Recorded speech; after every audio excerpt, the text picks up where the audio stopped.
Hello and welcome. Kerry here from Healing Humanity, the power of a proper human diet, along with Mr. Adam Lacy. How's it going, Adam? And Adam from Healing Humanity, the power of a proper human diet.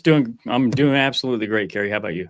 I'm doing wonderful, better than I deserve. I feel great. I'm looking forward to sitting down and chatting with you and the amazing, incredible Dr. Anthony Chafee, who should be joining us here momentarily.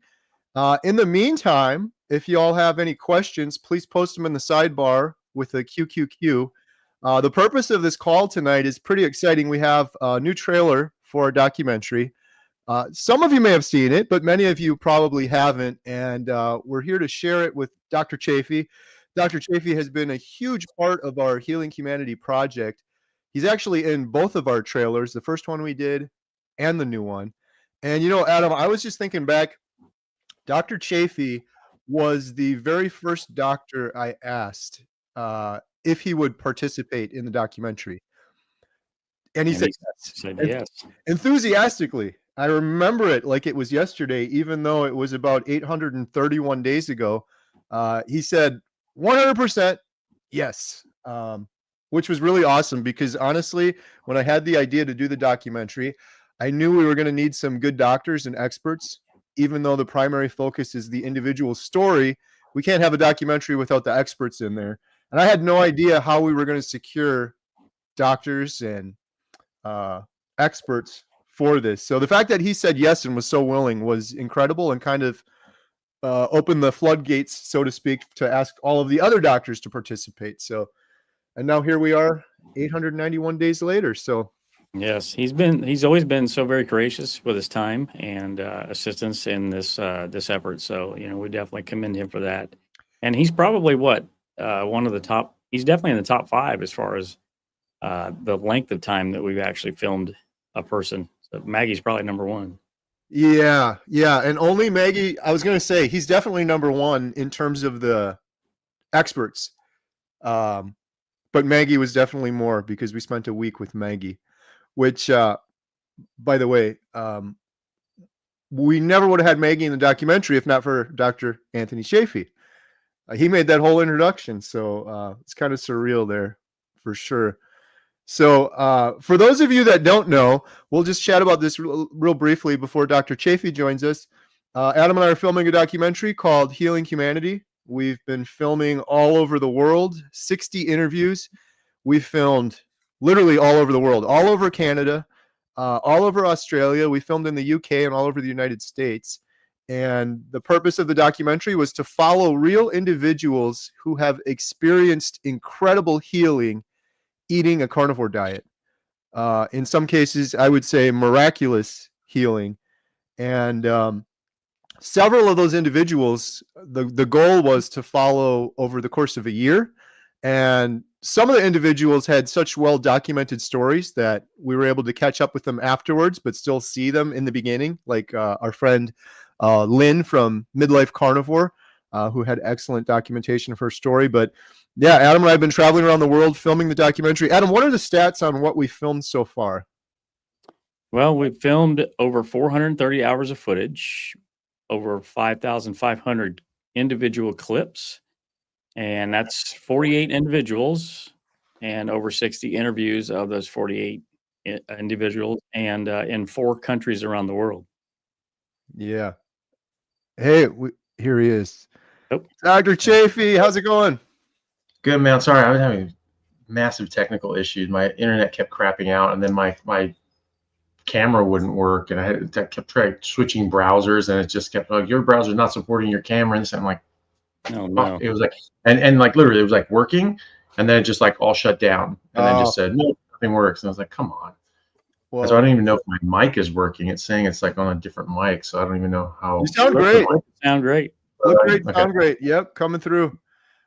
We so appreciate you, Dr. Chafee, coming on and of course, man, chatting with us. We were talking a little bit about the documentary and where we're at, and Adam was sharing some of the stats, and it's incredible. I was just saying, I've been carnivore. I'm coming up on 900 days, but you were a big part of my journey, Dr. Chafee, and you were the first doctor when I got this crazy idea to do a documentary, you were the first doctor, the very first doctor I asked if you'd be willing to participate. I honestly didn't know what you would say. I had no idea. And I remember vividly you said, 100%, I'm in, let's go, we're going to do it. So I'm really appreciative to you. You're also, I believe, Adam and I were just chatting, the doctor expert that we filmed the most of, for sure.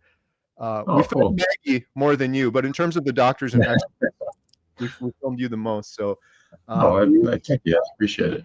Yeah, well, we really appreciate you. Your voice in the documentary is absolutely huge. So, thank you so much. Thanks. Yeah. No, well, thank you guys, and it's it's an absolute pleasure to be involved in it. And I think it's such an important project, and I mean, it's just so good to get this out there to more and more people. I was really impressed that you hit the ground running on this. You saw how much of a massive impact it had on your life. You saw how much of a massive impact it had on others, and you're like, yep, we're getting this on film. We're getting this out to as many people as possible. This is too important not to share. You just changed your whole life to just say, okay, yeah, we're doing this now, which is really impressive. Not a lot of people are able to do that, or willing to do that, or think that they are capable of doing that. And he's like, well, that'd be nice, but I've got all these other things. And you just said, yep, I'm doing it. I'm going to make it happen. So, kudos to you, man. That's a really big accomplishment. I really appreciate that, because it has been definitely taken over my life. Part of it, I think, Dr. Chafee, was stupidity. Carnivore, new carnivore energy, right? You get this carnivore energy and you're like, I could do anything right now. But it also, when I first announced the documentary, my plan was, let's just do a little documentary about the carnivore diet. But it has since turned into just a worldwide massive project. I was just saying earlier, we filmed 60 interviews. We filmed all over Australia, all over Canada. We filmed in the UK. We were almost done with it a couple times, and then it's like, we can't finish this without including this miraculous, incredible story. And so it took a little longer than we'd like that way, but that's the big question we get, Dr. Chafee. I saw it in the chat here. Why is it taking so long? I just want to answer that one real quick. The reason is because the premise from the get-go was follow people over the course of a year. And we did that with Bill Knott. We filmed him on day one, and then we had to wait a whole year to film him on year one, day one. And we attempted that with a couple people. So that alone is going to add a little bit of time to the thing. And I've only been carnivore a little over 2 years, so it really hasn't been that long. But the last thing I'll say on that topic is we're completely done filming now. We filmed our 60th interview, which was Dr. Sean Baker. And we're in post-production now, and we're editing through the end of the year, and we hope to have it ready by the early next year. The only other thing I'll say is the other reason it took so long is we didn't have a budget up front. We didn't have hundreds of thousands of dollars to buy Netflix-approved cameras and travel all over the world. So it's been scratching and clawing and fighting for every penny to continue filming. Like, we did that 24-hour live stream. And you, again, Dr. Chafee, saved us during that. You came on for a couple hours while Adam and I were falling asleep. And well, we raised money from that 24-hour live stream that allowed us to film for quite a bit after that. And then we ran out of money again. And it's like, we got to do a meetup. We got to do another live stream. So it was a lot of stopping and going. But we're on the home stretch now, so it's really exciting. Yeah. Well, that's awesome. And the thing is that these projects do take a lot of time. And like you said, it's because of how it started. It's like, okay, I just want to do this. I have this sort of vision for it. But then it's a work in progress. It's not like it's just like we got a script from Hollywood and it's just like, this is what we're doing. It's all set out and structured and all that sort of stuff. You have an idea of what you want to do, but then it grows and it develops and it evolves. And then you're talking to other people, you meet other things. You're like, whoa, that's an amazing story. We got to do that. And wow, this would be really exciting to add that in too. So it's sort of a living project. It's not just, we need to, film scene 1 through 78. And then it will go into post-production. It's something that developed and evolved. And I think that as a result of that, there's two ways to look at it. One, yeah, you can't do it as quickly and streamlined as you could if you had a very, very clear set script. But at the same time, it's something that's going to be more meaningful because you saw things at the time that were just like, wow, this is amazing, this is incredible. And now how do we pull all these things together? So it's I think it's going to be much more impactful and special just because of that. And so I'm definitely looking forward to just seeing it come out and seeing the impact it has. Yeah, you nailed it 100%. And one of those topics was cancer. We were never going to have cancer in the documentary, and it's like a major part of the documentary. And I'll also add, not only are we doing a documentary, we're doing a series afterwards. We're 100% focused on the documentary now, but we have enough to probably do 2 episodes in the series on cancer. The series is going to be an episode on every major health issue: depression, cancer, fertility, autoimmune disorder, and hopefully we'll be able to continue it from there. But we weren't going to include cancer initially until I met Jeff DeProsperous and heard his just incredible story. And then it expanded. Now we have Tammy Peterson in the documentary.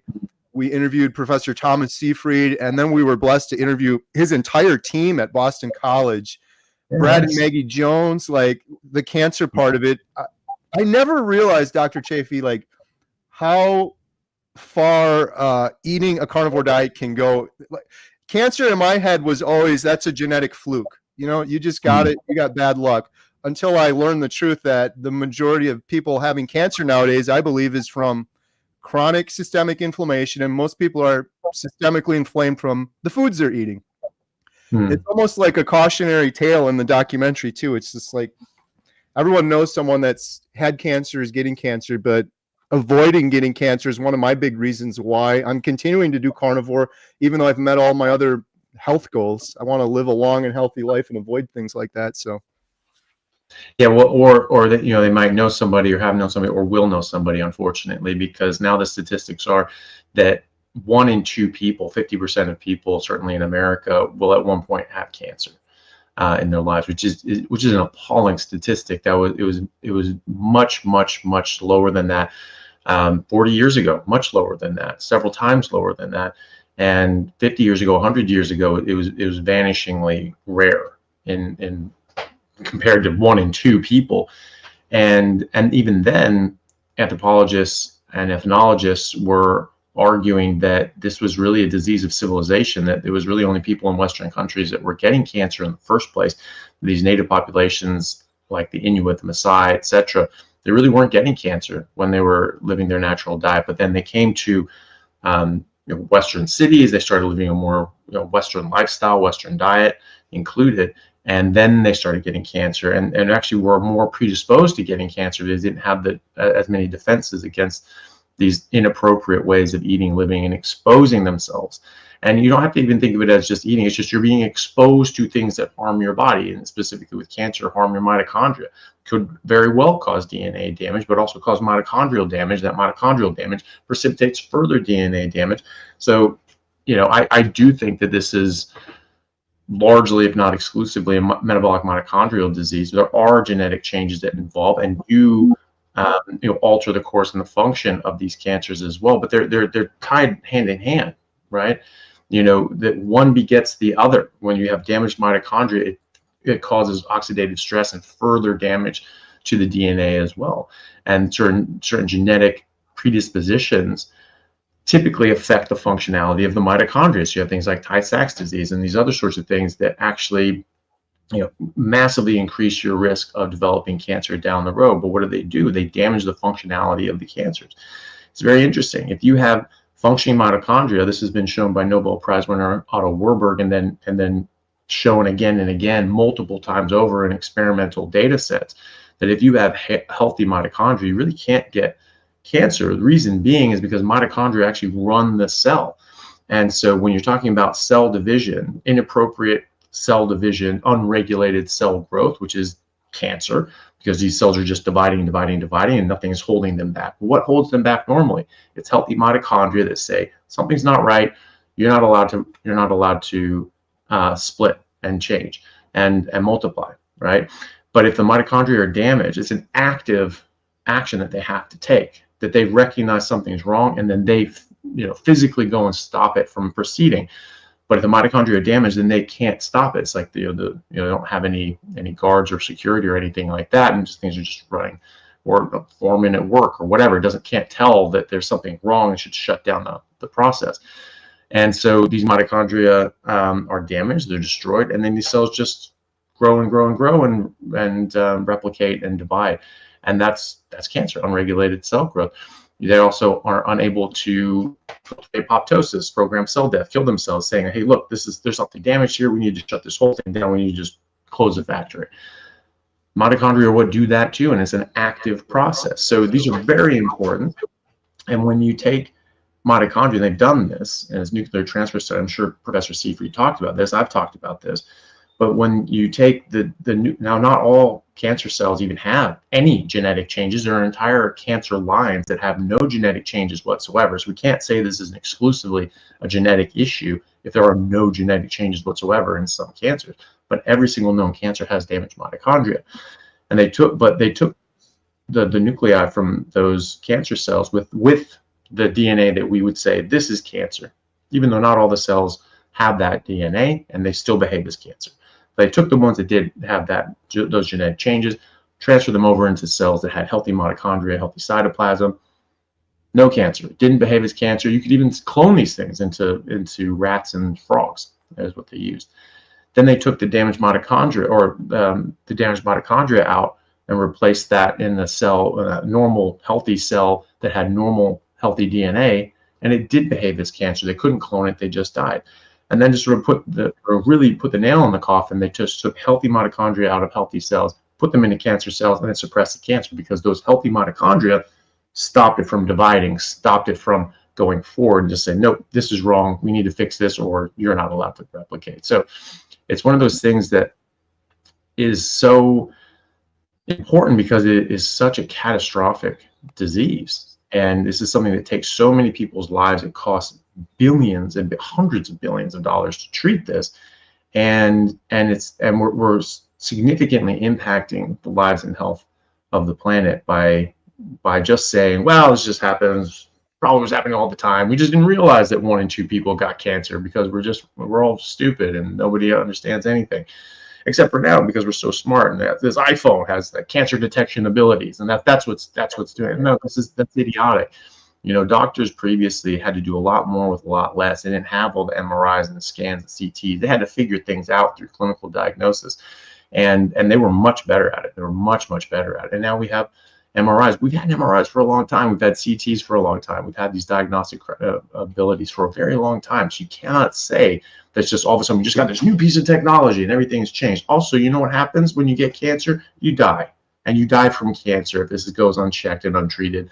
And so we would see that. We would see 1 in 2 people dying from cancer a century ago when we didn't have any treatments, right? So it's not very clever, and it's honestly really, I mean, it's just evil, honestly, trying to suggest that no, this was always happening, and we just didn't notice it. I mean, you're trying to pull the wool over people's eyes, and it's going to cost them their lives, and that really bothers me. I'm with you. And the way it gets normalized, like you were saying, oh, it's just the way it's always been. It's like, this is crazy. 1 in 2 people, something like 1,600 plus people dying every day from cancer, and it's younger and younger people. And still, I don't know, it's just something with the human brain where we try to normalize things, and it's just the way it is. Just accept it. And billions, trillions spent on cancer research, prevention, medication, all of this stuff, and nothing. They're not even making a dent in it. It's just it's getting worse, right? it's I mean, certainly we have treatments for certain things that are improved and have better 5-year survival rates, but more people are getting cancer, and obviously that's where you start. You know, I mean, if you have a cracked dam and it's just flooding the plains, it's like, yeah, sure, you can put up some sandbags, you can get some pumps and try to drain it out and things like that in your local surrounding. But really what you need to do is you need to go fix the dam and stop that from leaking in the first place. And that leak's getting bigger and bigger and bigger and bigger and bigger. Just more sandbags. Yeah, we need better sandbags. That's what we need. Yeah. You know, and no, you need to fix the crack in the dam because that's what's causing the problem in the first place. And that's what we're trying to do. Well, some people are trying to do, like Professor Seafried is trying to figure out, okay, well, why is this happening in the first place?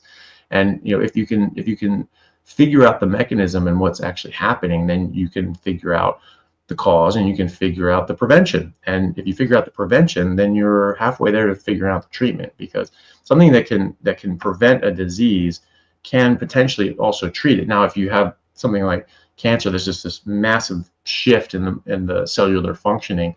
You know, that's not a 1-to-1. But you think about something like diabetes. that's essentially you're exposing yourself to carbohydrate, sugar, alcohol, seed oils, those sorts of things that cause peripheral insulin resistance. There's other things too, but those are major ones. Statins can do that as well. And so you remove those causative factors, the diabetes goes away, and it stops it from ever happening, but it also reverses it in people who have it. And that's what we see in human data and human experimental data, that you can actually put them on a ketogenic diet, like a carnivore diet. And this actually reverses type 2 diabetes and insulin resistance. I see it every day in my practice. I mean, that's the easiest one to treat. You know, it's like lead poisoning. You know, if you don't want lead poisoning, stop eating lead. Right? If you don't want diabetes, stop eating carbs. If you don't want high blood sugar and high insulin, don't eat carbs. That's what raises your blood sugar. That's what raises your insulin. There are other things too, but either way, it's an exposure. And if you remove that exposure, not only will you prevent the problem from happening, you will also reverse the disease in the individual. Cancer is a bit trickier because it's, you know, you have this damaged cellular function, and it doesn't necessarily just snap right back. I mean, there's a point of no return where you just can't, your body's not really going to be able to rebuild your mitochondria de novo if there's sort of nothing there to build from. That's sort of this idea, that area, and those cells are just going to have to die. You're going to have to sort of get rid of those somehow. But some of them, maybe you can save some of those mitochondria, and you get those mitochondrial functioning back. Maybe those cells can actually revert back from being cancerous to precancerous or non-cancerous as well. So that's the idea also. And why wouldn't you try? Why wouldn't you try to figure out how to fix a crack in the dam instead of just trying to make as much money as you can selling better sandbags? Yeah, that's the question. That's kind of what we're getting at in the documentary too, is good doctors like yourself that want to treat the root cause, and then the rest of the world that's just covering up the symptoms with medication and making more and more money. It's crazy. On one hand, oh, sorry, I was gonna say, on one hand, for me, I'm like, I found my healing. I'm a grown man. It's just time to move on. But then you look at the next generation, my children, kids, and it's like, this is crazy. This is unacceptable. I know, like, the oath is do no harm, and when you're putting someone on medication that they don't need, like I was for years and years and decades, it actually did a lot of harm. I was on statins for like 10 years. It was the stupidest thing I've ever done, for almost 10 years. And I had brain fog and memory loss and probably weight gain and who knows what other side effects from it. And then I needed more medications for those, and then more from that. It's insane. Yeah, it is. And, you know, most people, unfortunately, because the medical establishment has been very good for a very long time. And you know, in my great-grandfather's day, they were looking for cures. They were trying to cure diseases. They were trying to improve humanity. And that has been corrupted in the last century, when this has become this corporate sort of takeover and corporate capture of the medical industry. And they've changed, altered, and corrupted the medical field and profession into just pushing products. You know, so we're just the on-floor salesmen. I mean, that's really what doctors are, and we're trained to do that. I mean, flash it up with some science and physiology and things like that, make us think we're this, you know, this scientific community, and we're pushing the boundaries of human knowledge about, you know, health and longevity, and it's actually couldn't be further from the truth.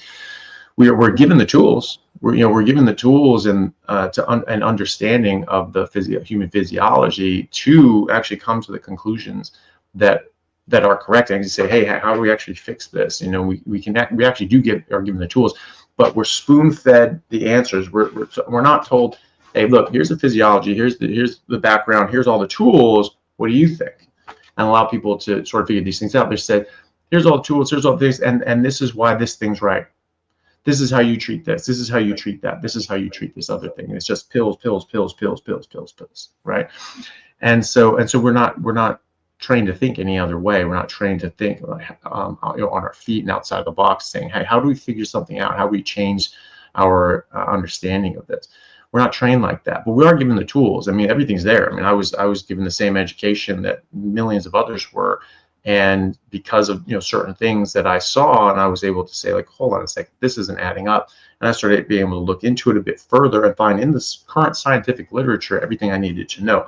But we're spoon-fed a very curated look at the scientific literature, certainly as far as nutrition is concerned, and no one even knows that these things exist.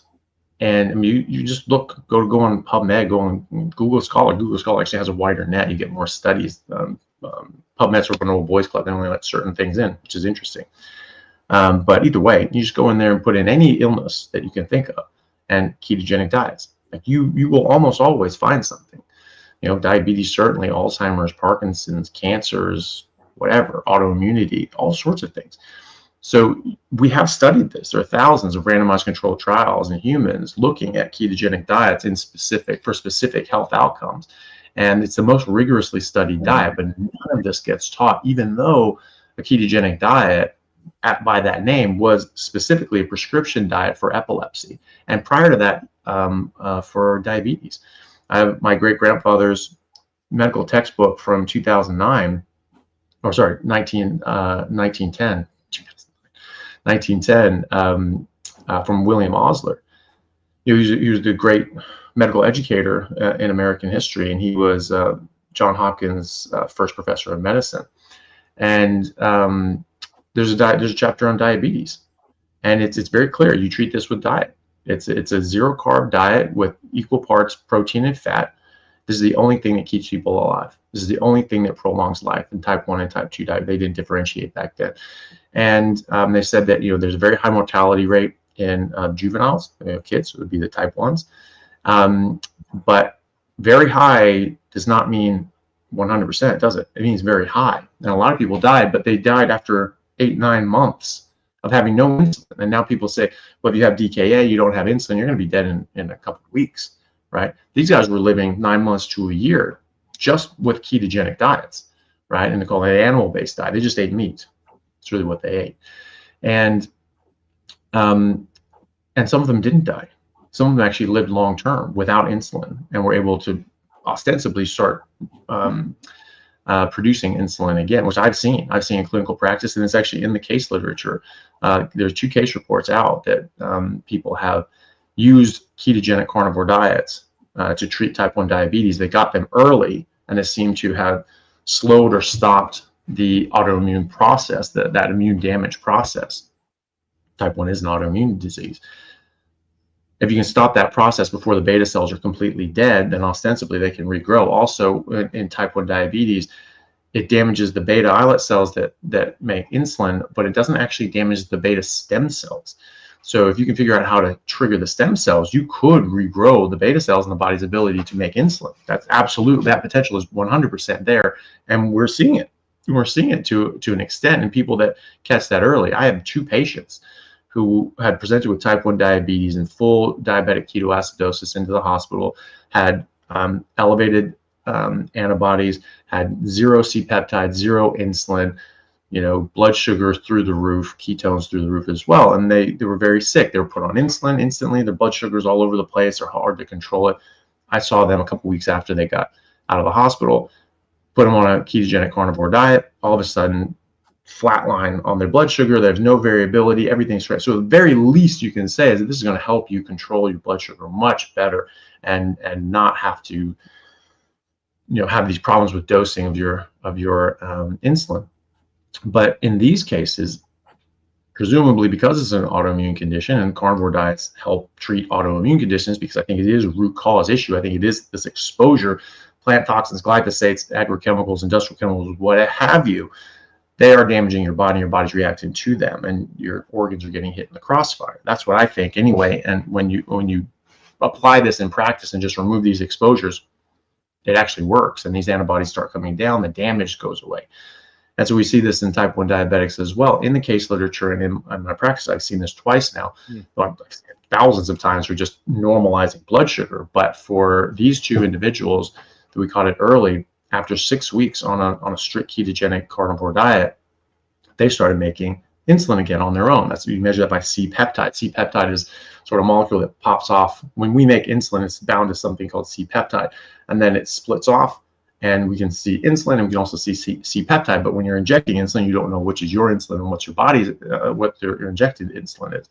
But the C-peptide will tell you. So her C-peptide was basically 0 on presentation. Now 6 weeks later on a carnivore diet, it's not 0. It's not in the normal range, but it's there, right? And she's needing less and less insulin. And then 6 weeks after that, Her C-peptide is high normal. Her insulin is perfect, and she's on no outside insulin. And her blood sugar control was perfect. Her HbA1c was under 5. It was like 4.5, 4.6. And I saw that again in another individual. Same exact thing. Started making more C-peptide. Started from 0, and then started making more and more C-peptide, more and more insulin. Was off all insulin. Very low HbA1c, 4.5 actually. And then he sort of went off of it because he was working in the mine sites. He was working away. He couldn't control his meals, and he's back on insulin. He's back, chasing his blood sugar, and everything's hellish. And they said, okay, well, I can't do this anymore. This isn't sustainable. I'm going to go back on Carnivore, and he does that. And I posted all this stuff with his permission on X, and you wouldn't imagine how many people got pissed off. I thought this would be pretty. This would be something to celebrate. Like, wow, look at this. This is amazing. And he went back on it. And again, about 3 months later, he was now making normal amounts of C-peptide, normal amounts of insulin, off all insulin, and his HbA1c was back down to 4.5. No, they have to be on insulin or else the blood sugar control is not going to be good. How do you explain the 4.5 HbA1c? Right? So obviously they don't need insulin. If they were to take insulin, that would actually be too much, and that would be harmful. So this is something that's potentially there. I spoke to the author of those 2 case reports that used Carnivore. They've been doing this for 15 years, treating people with ketogenic carnivore diets for various autoimmune issues, including type 1. And they found that when they do this with people that have been diagnosed with type 1 within the first year or so, they are much more likely to be able to make a recovery and be able to start making insulin again. Not all of them will make enough to get that proper blood sugar control. So we'll have to have a little bit of insulin in order to get an exemplary optimal blood sugar. And that's really important because high blood sugar is really damaging to the body. It damages the vasculature, it damages the blood supply to all your organs, and this causes an organ damage over the year. So that's really important to keep your blood sugar in the healthy ranges, in the optimal ranges.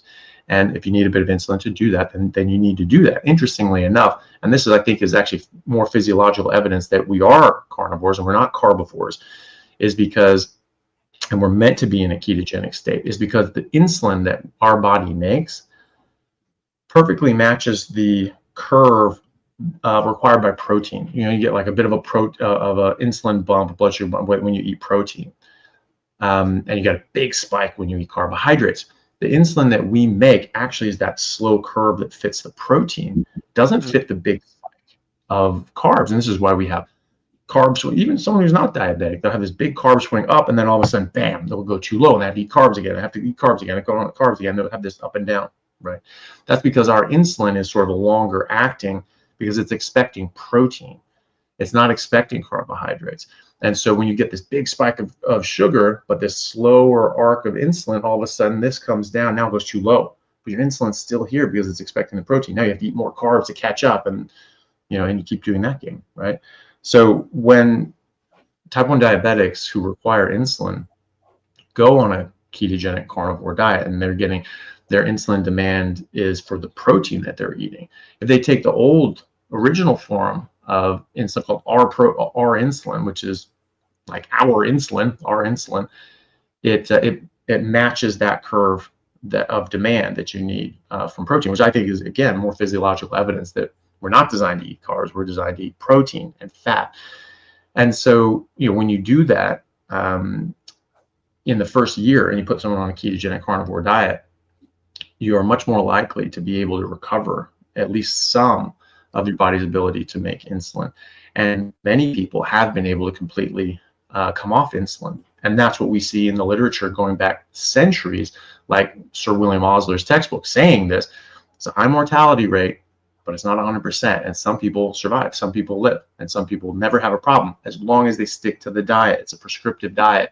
And they come off of that, all of a sudden the damage sets back in because you're exposing yourself to more of these harmful effects, and that's eliciting this inflammatory cascade that's damaging your beta cells, and all of a sudden, wham, you wiped out your body's ability to make insulin again, and then you're in trouble, and you could die.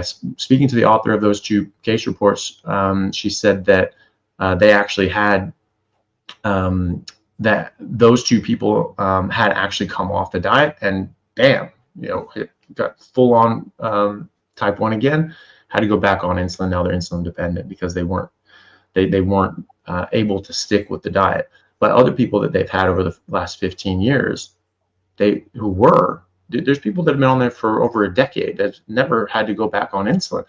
She said that after a year, it's really uncommon. That actually she only had one person over a year since diagnosis that was able to come off insulin completely. But that guy had been on insulin and a type 1 diabetic for 15 years.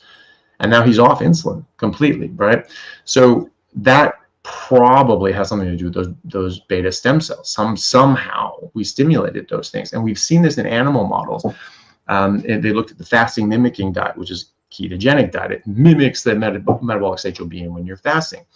And they found that they could trigger regrowth of beta cells in rats, right? Now, these weren't necessarily like autoimmune driven type 1. They probably did something to kill these cells and said, hey, how do you come back? So it's going to be a little bit different.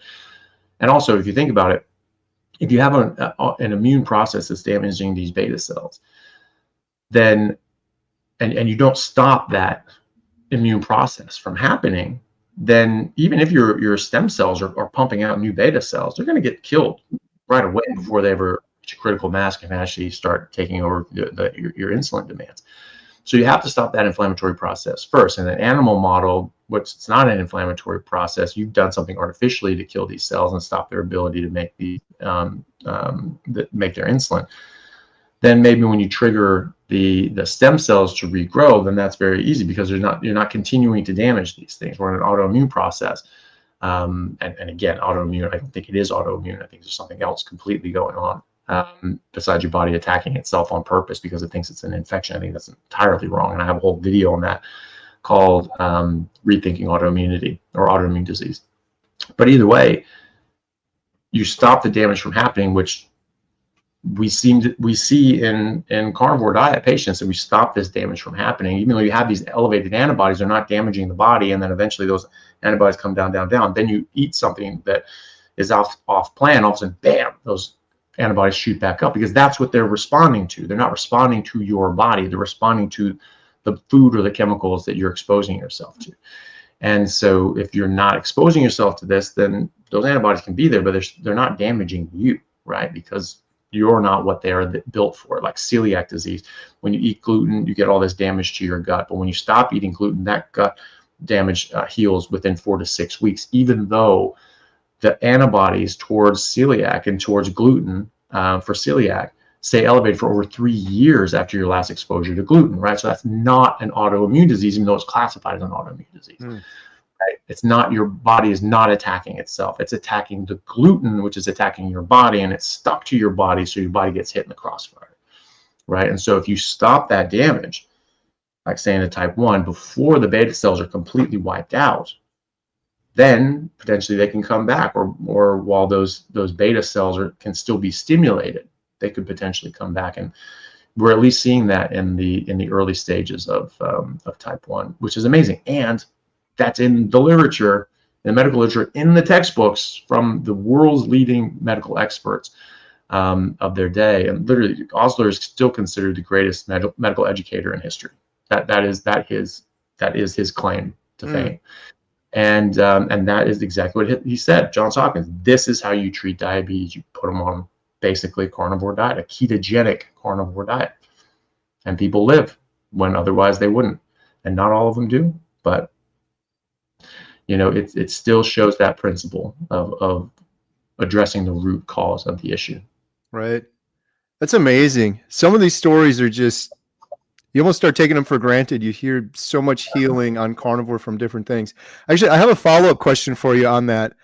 But if it's okay, maybe we'll show our first trailer here, and then we'll. Yeah.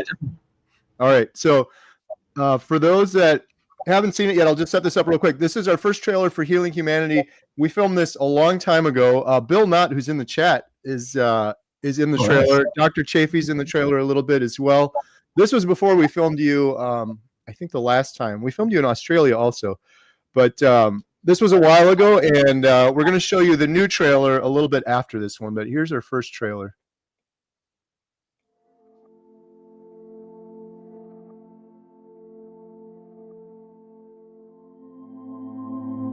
You know, I've been a doctor for nearly 30 years now. We've all been misled for so long. And they gave me pills for anxiety. They gave me pills for depression. Our bodies are so deficient and so malnourished that of course you're going to get diseases. Of course you're going to get sick. I believe that I may have caused my cancer. It is no way to live. It's a nightmare. I was just so hopeless for so many years. It just kills me to know that the answer was out there the whole time. You know, just because you put something in your mouth and chew it doesn't make it food. Food is species specific.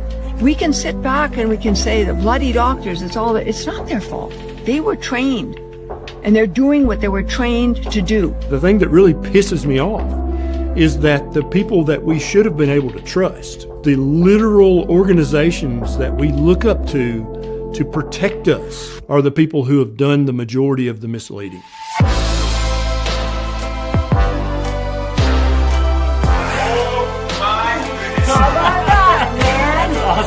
I'm 82 years old, which is just a chronological number. So you put the right fuel in the engine and the engine works. I've now transitioned from a disease manager to a disease healer.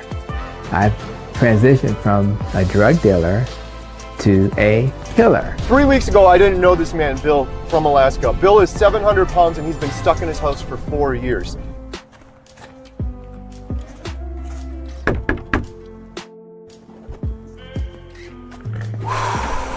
You nervous? I'm nervous, Kerry.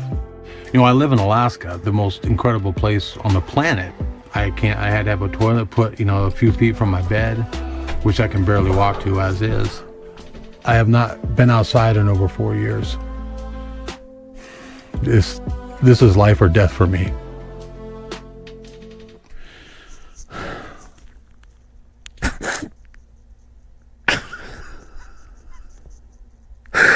I'm sorry, Gary.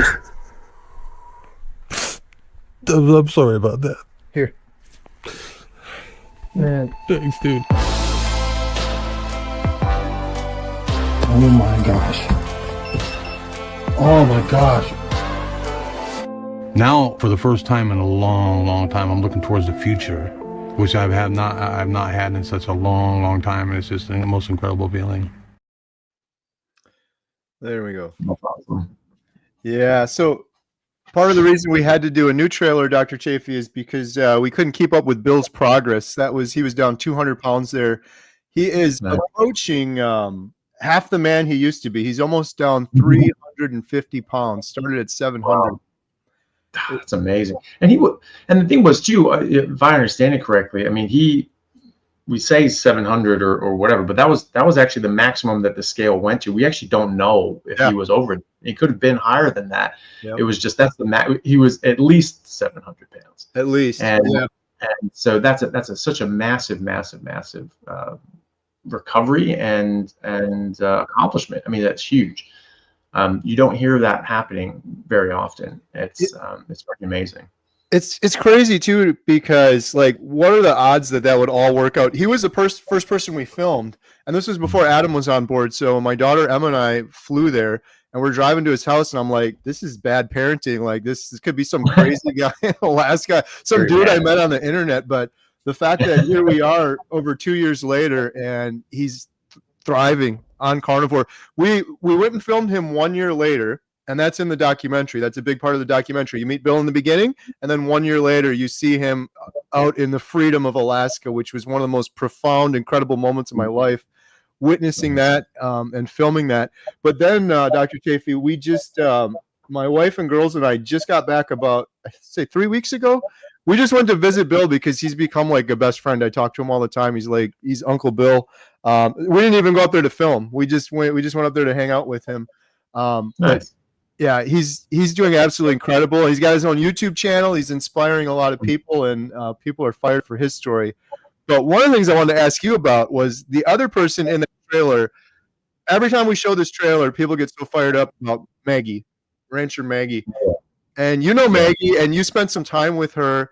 Like, what are your thoughts on Maggie? Because I guess one last thing I'll say is we filmed 60 people for this interview. Every single one of them sick, issues, everything. Maggie, nothing. There's nothing wrong with her. Like, she's not sick. She's like pretty much never sick. It's like one of the most remarkable things. I'm excited for people to see the documentary because they see the muscles, they see her jumping over fences, and that's all amazing and exciting. But when you spend time with her, she's brilliant, and she kind of has the energy of like a teenager or something. It's hard to describe. So I'm interested in your take because I know you spent some time on the farm as well. But she has more energy than I do. I'll tell you that. You know, like she was up at 5 a.m. She was out with the cows. You know, she was up before 5 a.m. and out there with the cows every morning, 5 a.m. doing what she needs to do. You know, Elle and I, we didn't wake up till 9. You know, we showed up like they're already done like half a day's work at that point. We come in, meet them for breakfast. Really, for them, it's lunch, and we'd spend the morning with them. Then we go out and help out in the field. And it was just so nice just being out there as well. It was just such a nice life. It's just this idyllic area, and it's just a very nice way to live. And just you're busy, you're doing something, you're accomplishing something. You feel like this sense of accomplishment every day. You've done measurable things, and it's just very nice. And she is on no medication.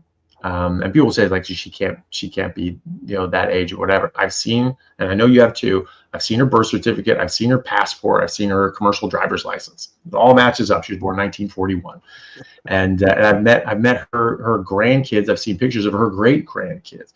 She's got these grandkids. There's 15-year-old kids that are like 6'6". These monsters, right? And all her kids are really tall too. They were all raised on meat. They just ate meat their whole lives, and well, at least growing up with Maggie.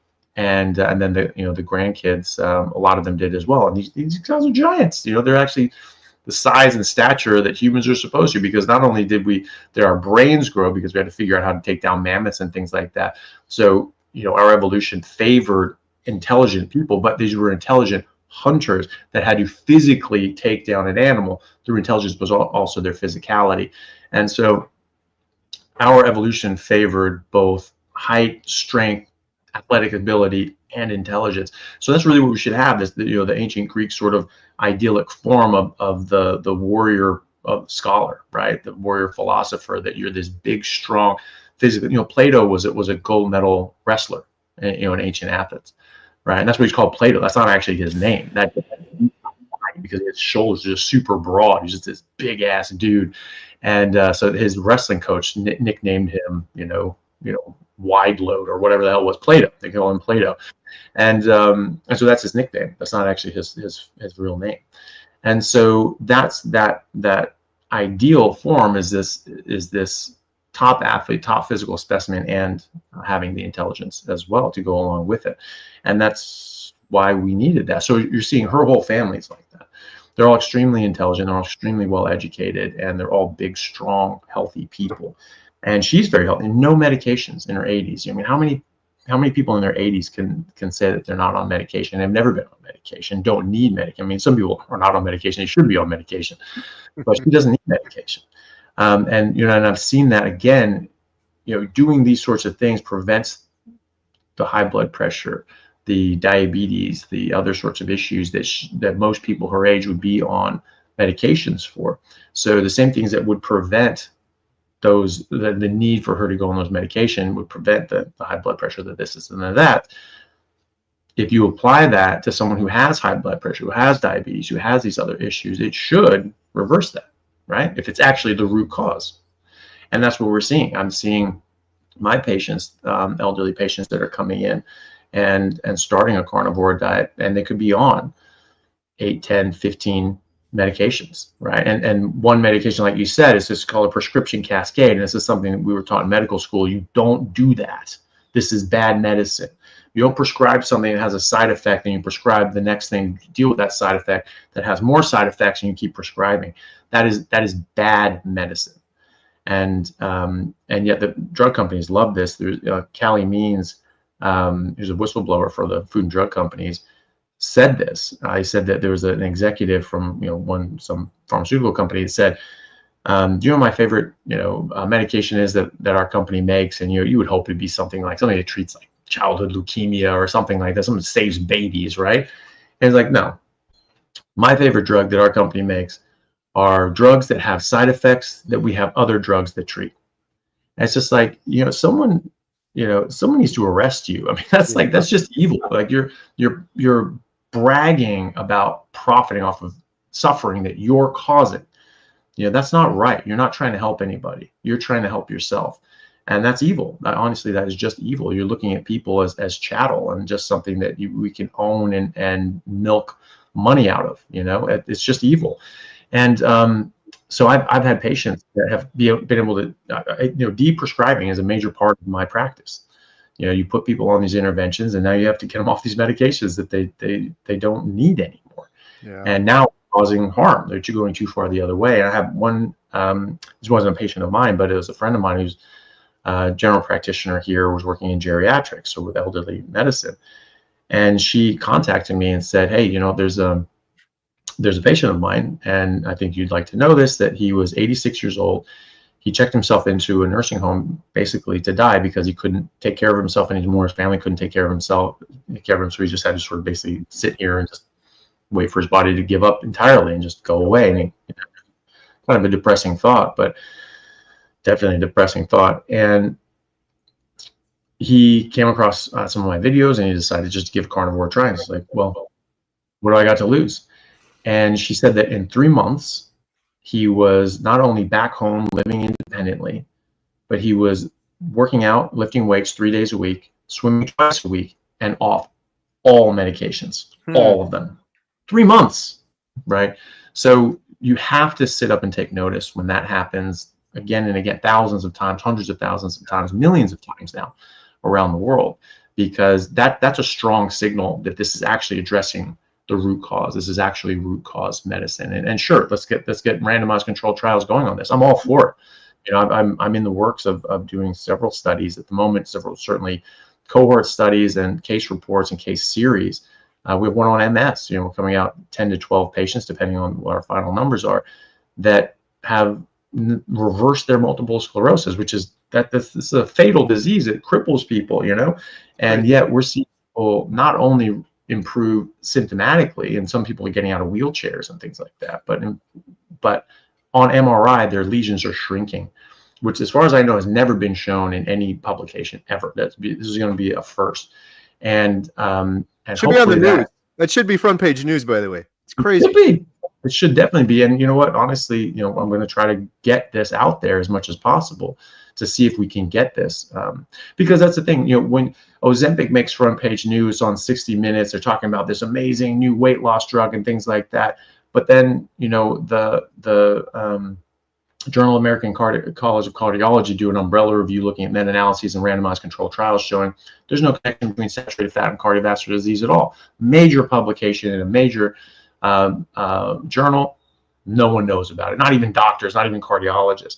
The Minnesota coronary experiment gets published 40 years after it was buried in the 70s, gets published in the BMJ, is another top medical journal, in 2014, showing that when you, in a randomized placebo-controlled trial, that when you give people, when you change animal fats to vegetable oils and margarine, that you indeed lower blood sugar or serum cholesterol and LDL, but also more people die of heart attacks and strokes as a result. And that got buried by Ansel Keys 50 years ago now. And it wasn't uncovered until 40 years later when it was published in the BMJ. No one heard about that. I didn't hear, I was just out of medical school. Why the hell wasn't that? Why wasn't that in some, journal club? Because we don't do, we don't look at these things. It's not published. It's not publicized. Right. And so, but Ozempic is, because they pay for that to be out there. These news programs and things like that, it's like journalism. It's not journal. It's not like, ooh, that's a story. They're being paid to do that. They're the pharmaceutical companies in America anyway are the major funders and sponsors of the media outlets. And so they say what things get covered, and they actually have a say in what does not get covered as well. And so when Ozempic comes out, or this drug or that drug, it's absolutely going out. It's going to make the papers because it's being paid to. And so this is not being paid to, but I'm going to do everything we can. Dr. Unwin in England is really good at this. You know, he's published these things, these case series and cohort studies and things like that, or even just his own clinical practice results showing that you can reverse diabetes and all these other sorts of things. And because he knows how to get this out there online, people want to publish him. They want to get him because his papers get a lot of traction. They get a lot of airtime. And so it sort of forces that because it's so popular naturally. And so hopefully that's what we can do with this. And hopefully we can get enough people, neurologists, etc., sit up and pay attention and say, that's interesting. I've never seen that happen before. Maybe we should look into this. And it's not going to hurt anybody. And they say, well, probably not going to help, but it's not going to hurt. So, you know, first do no harm. It's not going to hurt anybody. Okay, why don't we try it? And you start seeing that signal as well. Okay, well then maybe that's enough traction that we can put together, you know, a randomized controlled trial, see what happens.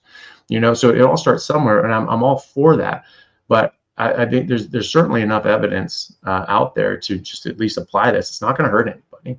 Right. It could potentially help. You're removing things that objectively can cause harm. We know about these plant toxins, lectins, oxalates, etc., that can indeed cause issues. And just see what happens. Why not? You know, and so I do that in my patient population, and it's dramatic. There's nothing like this that I've ever been taught in medical school or beyond that works as well as this. Nothing. There's nothing. Are you still looking for subjects for that study? For the MS study? Yeah. We're sort of towards the end of it, but if there's a good candidate that you think would be beneficial, especially if they have sort of before and after MRIs, you know, that's really helpful, because that's what we want to show. We want to show the before and after and show, like, hey, not only does this not progress, but in some people it's actually shrinking down. And yeah, if you have someone that's good like that, certainly would be good to consider them. We may or may not be able to use them at this point because we're sort of towards it, but could very well potentially use them. Did you have someone in mind? Yeah, I just met a lady today, Myra Jane. She had severe MS, and all of her symptoms are essentially gone. So I said, hey, I know Dr. Chafee's got this study going on. I don't know if you know about it or not. She didn't. So I'll make sure that I get her information to you. Yeah, definitely. And, just the email that we use for my YouTube channel, just the Anthony Chafee at Gmail, she can, put that, if she's interested, she should put that in and put in, MS study and the tagline and things like that. And other people are interested too. We might be able to use you, but it's, we need, at this point, we need to wrap up. So we would need to get sort of all that sort of sorted out. And if someone has before and after MRIs, especially, because right now, sort of the last piece of the puzzle is we're getting the follow-up MRIs on some. We have follow-up on a lot of people, but we don't on some of them. So we're waiting for those follow-up MRIs, and then we can start packaging this together and finishing it up and getting it ready for publication. But especially if someone has that prepackaged that they had the before and after MRIs, and they've shown whatever it shows, be it no progression, maybe small progression, or realistically shrinkage of the lesions, which is what we're seeing a lot of, then that would be great, and we probably could use them quite well for that. Okay, I'll definitely let her know. And then Kerry, for the series, I mean, MS seems like a perfect episode. So I was just thinking, yeah, you gotta open up the cameras again. It looks like you're not done. That would be incredible. Well, the series we filmed quite a bit that's going to go in the series in terms of cancer and mental health, but we don't have enough to quite finish it yet. Our goal is to finish the documentary, then film more of the series. But a whole episode on MS would be incredible. There's so many though. Yeah. I'm hoping that the documentary takes off, and then we can just keep going with more of these stories. Because congestive heart failure, I know I've chatted with you about that before. That was my big issue that I've completely reversed on Carnivore. It's in my medical records. It's so funny. People still tell me, you're a ticking time bomb. Any second now, I'm going to have a heart attack. I just, by the way, I'm doing a video on this, but I just got my CAC done about a week ago. Big fat 0. I'll post that, and people are still going to say, yeah, but you're still going to fall over and die at any moment now. But with the congestive failure, wait any second now. You're gonna die of a lack of heart failure, Kerry. I mean, that's the main thing, right? Right? No. But you need that heart failure. That's good for you. Since I talked about that on my channel, I haven't heard so many similar stories of people reversing their congestive heart failure or AFib or lifelong, like irregular heartbeats reversing on carnivore over and over and over again. It's crazy. It's amazing, especially on the heart disease front, because everyone that goes carnivore, even though it's wrong, and I understand it's wrong, they're all worried they're going to clog their arteries, they're going to have a heart attack, and that's all people are thinking about. And it's literally doing the precise opposite. My heart has never been healthier by all accounts and measures than it is now. 800 and almost 900 days on carnivore now. Yeah. You're going to have like 1,000-day celebration or something like that? Tomahawk ribeye. Everyone that ends in a 0, you get a big ribeye for. So yeah. Nice. Yeah. So that's every 10 days, basically. Anything that ends in a 0. Yep. So yeah. Yep. You gotta have a big ribeye. Gotta cook one up. 810, 820. Yeah. Right. Yeah. Any day that just ends. That's usually when I have a tomahawk, and that's a big steak. It's like yeah.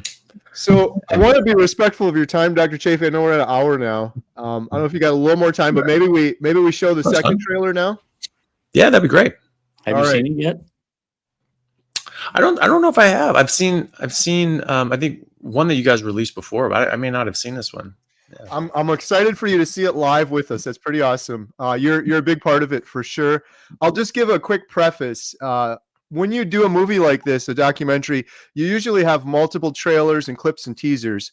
This particular trailer isn't a traditional trailer. We're going to be doing a third one. And the third one is going to be really tricky because it needs to be accessible to the general public. The third one is going to be your typical movie trailer to get people in the seats.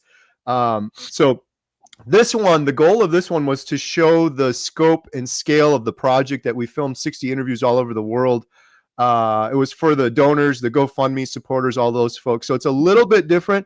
We basically tried to show, like, we filmed a lot of people and we put a lot of people in this, but you're definitely a big part of it, Dr. Chafee. And for anyone that's watching it or wants to rewatch it or share it, we always get that afterwards. You can just go to healinghumanity.movie. It's right there. And please, if you want to help out, the best thing you can do is share. We also have a free newsletter if you want to sign up. We won't send you anything unless it's important, like when we do our third trailer, when the documentary's done, sort of thing. But yeah, with all of that said, here we go with trailer number 2.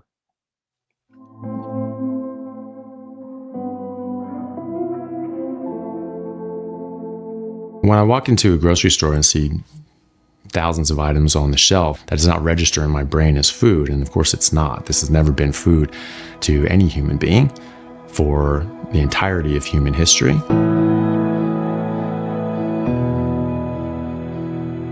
We've been soaking up the wrong information for so long. Everything I thought I knew about nutrition turned out to be wrong. And it doesn't take that long to figure it out if you look at the actual science. Your body, even though you feel like it betrayed you years ago, you actually betrayed it. I was following the rules and getting sicker for it. I was hopeless. I was really hopeless, and I thought, yeah, this is the way it's going to be. I don't think I would have made it. I honestly don't. I mean, I was 69 pounds, almost hooked up to a feeding tube. I probably had 30 days left until I was dead. My thought was, I'm going to die, and I'm not going to have a chance to tell everybody that I love them one last time. That's just more pills and more pills and more pills and more sickness and more disease. I look at people now on the street and I see them not doing well, and I just wonder what the food that they're eating is doing to them. We're learning from our past way of eating that somehow we're damaged and diseased. I want to live in a world where every doctor is not managing disease, but trying to get to the root cause of why people are sick in the first place.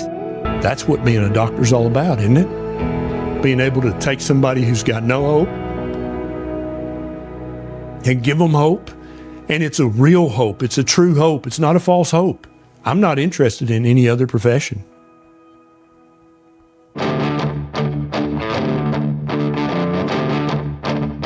There you go, right in my face. Perfect. I just remember being so excited about being alive again. Changing my diet, absolutely saved my life. Plain and simple, I would not be here today. I have my life back. It was like with a new lens, new eyes, was using them for the first time. Even though I'm 5.5 years in, I still wake up feeling impressed. I felt the best I ever felt in my life. I never thought I'd have a life. I really thought my life was over. And if I hadn't have found this lifestyle, that I would not be sitting here with you today. No way. I'm 82 years old, which is just a chronological number. Pull yourself up, you swing your leg over, and you're over. It's not healthcare, it's sick care. We don't need doctors if we're eating properly. We don't need medication.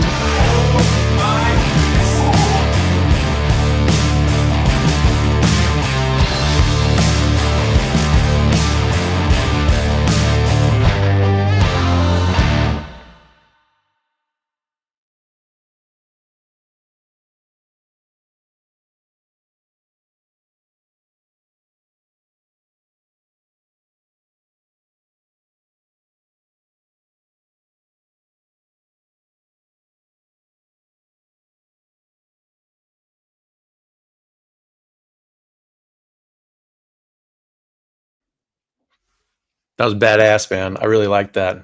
That was really good. Yeah, that was cool. Oh, good. Yeah. Thank you. I'm glad you liked it. No, it was so good. And it set it up right, because like everyone's just like, look, I was dying. I had 30 days left. I was just it's just this hopeless sort of thing. And then all of a sudden, the music kicks on and everything's uplifted, and it's like, hey, I'm back. I've got all this stuff. That was awesome. I really liked that. Oh, I appreciate it. Yeah. One of the things I just wanted to say real quick, all of those individuals, just some of them, the healing is incredible. Like, it's jaw-dropping. But really one of the crazy things, Dr. Chafee, filming all this, was people just kind of reclaiming their humanity. I don't know if that's the best way to say it. People saying, like, I overcame my type 2 diabetes, I overcame this, I overcame that, but I feel like I'm alive for the first time. And a lot of them are kind of like pissed off, like, I could have felt this way my whole life, and I'm just feeling this way now, just full of energy, living my life to the fullest. That's been one of the kind of remarkable parts of this whole journey, is seeing that in people. Yeah, it's something that, like, if you haven't seen it yourself, if you haven't lived it yourself, it's just like it seems too good to be true. And it's just like there's no way people are doing that, which is, I mean, I understand, it's just, that's not what we've seen, and that's not what people have experienced. And so, people are saying that this is just, it's sort of too much. You just, maybe, yeah, you're getting rid of processed food. That's really what you're doing. It's like, no, this is goes so much deeper than that. It goes, it's so much more than that. I have patients that if they use seasonings, it'll flare their autoimmune conditions. Right. I mean, they just cannot handle any plant material whatsoever. Certainly not any processed agrochemical ridden garbage, but even, whole fruits and vegetables, they cannot handle it. I mean, some people are so sensitive that I, one patient well, is a person that I just sort of helped out, did some consultations with. He had very extreme ulcerative colitis, which is something that really responds really well. All autoimmune issues do to carnivore. And he's very, very strict. And he said that it completely changed his life, gave him his life back, same sort of idea. But he was he thought he was about 80% better. And there were still some issues there, but he was so much better. It was night and day. He could live again. I mean, he could actually function.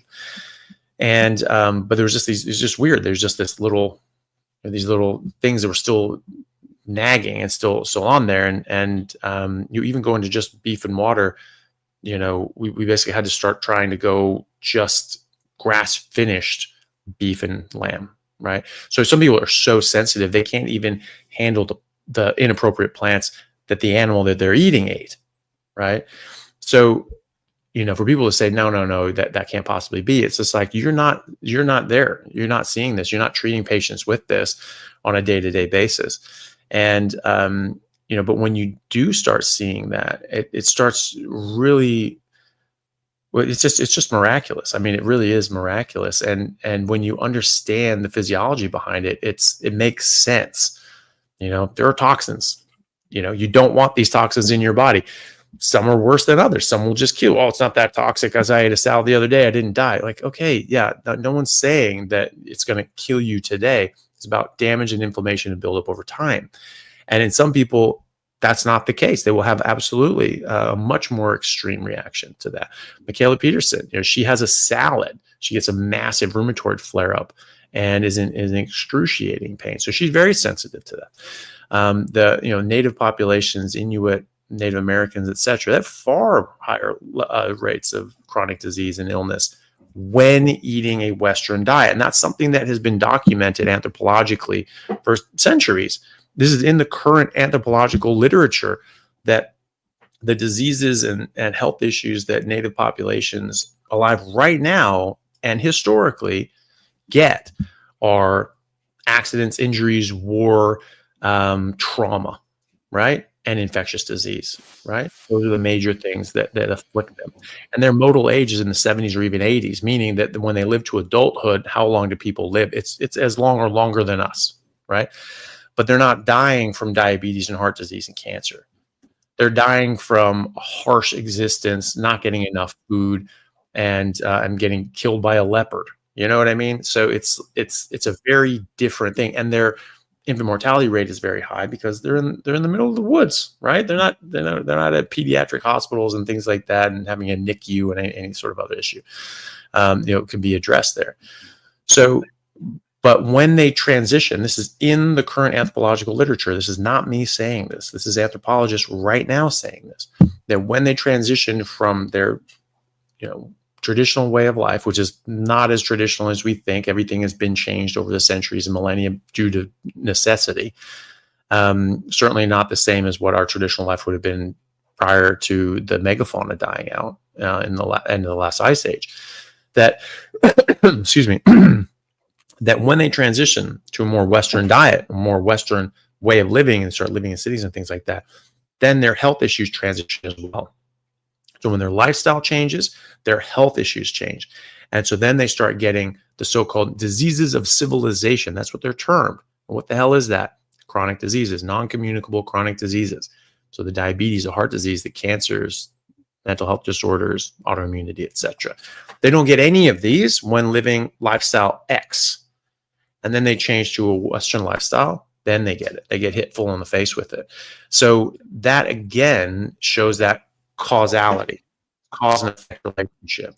And here in Australia, I have patients that work in the Aboriginal communities, Aboriginal Australian communities, and they were saying, it was like the Aboriginal populations. This is something that I saw early on. They age much faster, is what it said, but they get diseases so much faster at younger and younger ages. So you have to consider them.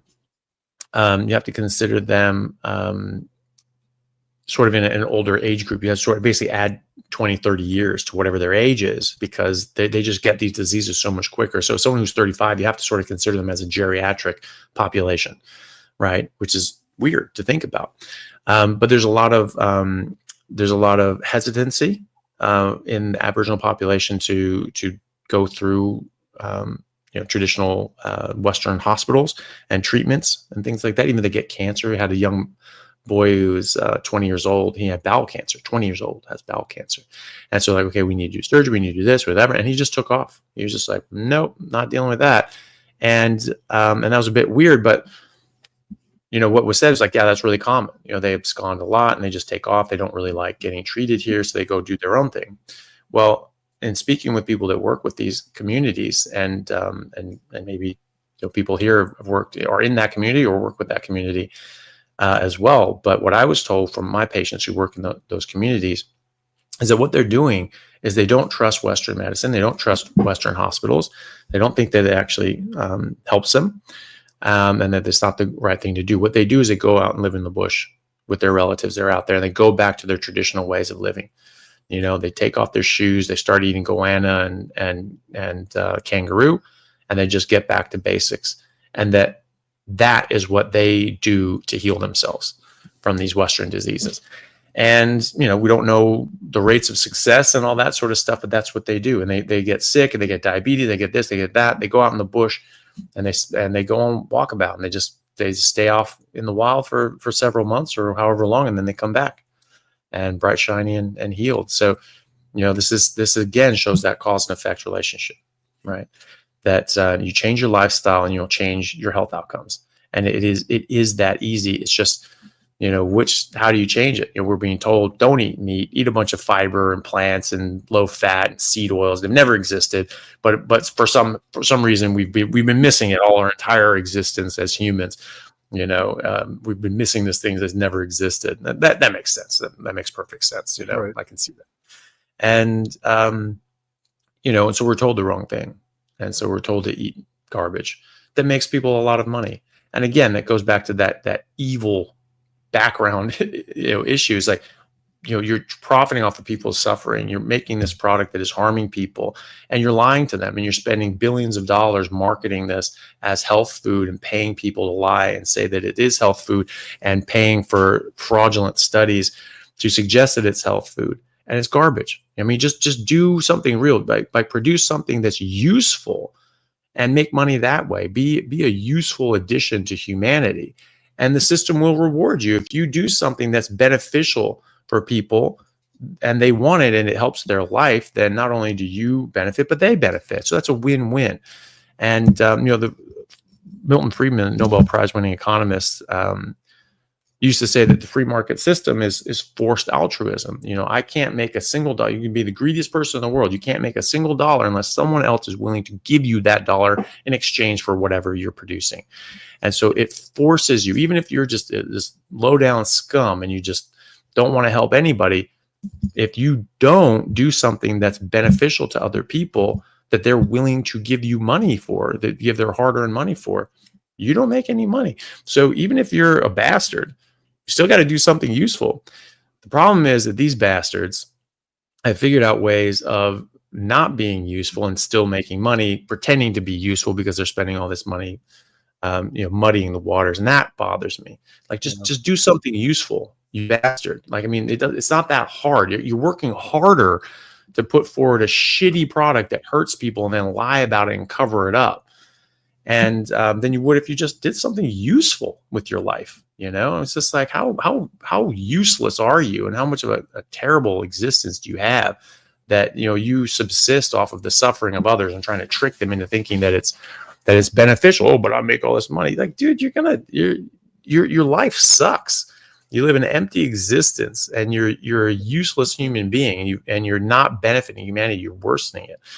So, and those people, they need to be in prison, honestly, because they're doing things that are knowingly harming people. They're lying, they're muddying the waters, and they're misleading people intentionally in order to make money and profit off of their suffering. That's a criminal offense. These tobacco company executives that lied for decades and said, no, tobacco is fine, smoking's safe, it's not addictive, all these other sorts of things. And they knew that was wrong, and they lied, and they put out, they paid researchers, can't really call them scientists because they're just frauds, to push out these fake studies suggesting that cigarette smoking was safe and harmless and wasn't addictive and things like that. And then they got caught. And what happened? They got fined hundreds of billions of dollars because of the health ramifications that it was going to cost the government to sort of pay for it. Did any of these guys go to jail? Right? I mean, perjury. I mean, number one, they perjured themselves in front of Congress, right? So why didn't they go to jail for that? And also, this is malice of forethought. They know that the product that they're putting out is poison. I mean, this is like poisoning a well and knowingly harming people and killing people. I mean, it's this, the amount of damage that caused. I mean, you're talking about hundreds of millions of people that were negatively affected by this, if not more. At a certain point in the 1920s, 4 out of 5 men smoked. So you're talking 80% of the male population in America smoked in the 1920s. So, you're talking about hundreds and hundreds and hundreds of millions of people, if not billions of people around the world that this negatively affected. That's crimes against humanity. That's Nuremberg trial. That's like you get a blindfold and a cigarette, one of your cigarettes, and you stand against a wall, and that's it for you. That's the type of thing. I mean, the Nazis didn't kill and harm nearly as many people as the tobacco executives did. And did they even spend a night in jail for doing that? Not that I know of. And they certainly not as long as they should have if they spent anything. And I don't think they did. The same thing with the food companies. It's the same MO. The tobacco companies bought a lot of the food companies like Kraft and et cetera. They're the largest processed food manufacturers in the world, and they're doing this criminal act. This is malice aforethought. They know that their products harm people. They know this causes disease, and they're profiting off of it, and maybe even profiting off of the medications that they're selling us after the fact when we do get disease. And again, selling us a product that has a medication that has a side effect that they have other medications to treat. So this is evil, and this is wrong, and it's criminal. They're knowingly causing harm. Right? That's malice aforethought, right? And they're doing it to profit. So there's no difference between these guys and someone who goes and poisons people or robs people and hurts them and murders them and takes their money.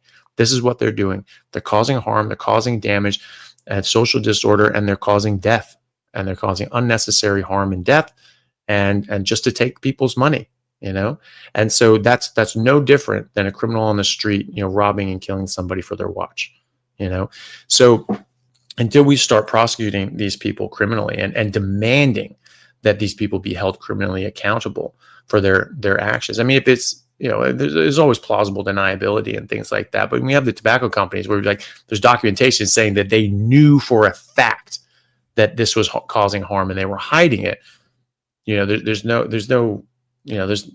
you can't hide that in legalese to say, oh, well, we just didn't really know and all that. Yeah, you did. It's in black and white. You said you knew, Right.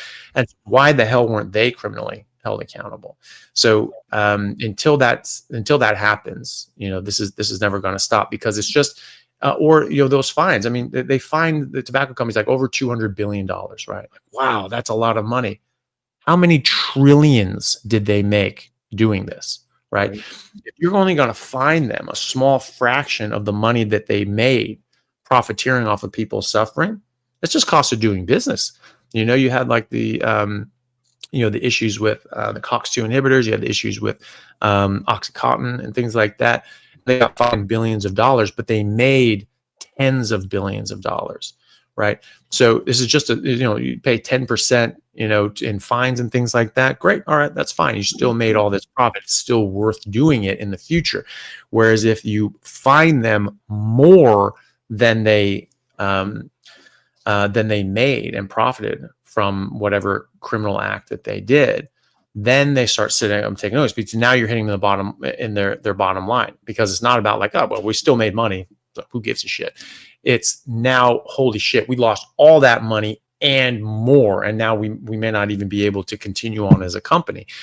And you put those assholes in charge in jail too, then you're going to start seeing something happen. But until and unless you hold these people criminally accountable, and until and unless you fine them more than they made for doing that criminal act, it's never gonna change, because it's still profitable to keep doing this, and it's not like they're going to face any jail time. Yeah, for doing it. It's so evil, and the more you get into it, the deeper you get into it, the more evil you realize it is. Making it more addictive, let's get the kids hooked early at a younger age, because then you got a lifelong consumer. Yeah. I really think, looking back, history's not going to look back on us kindly.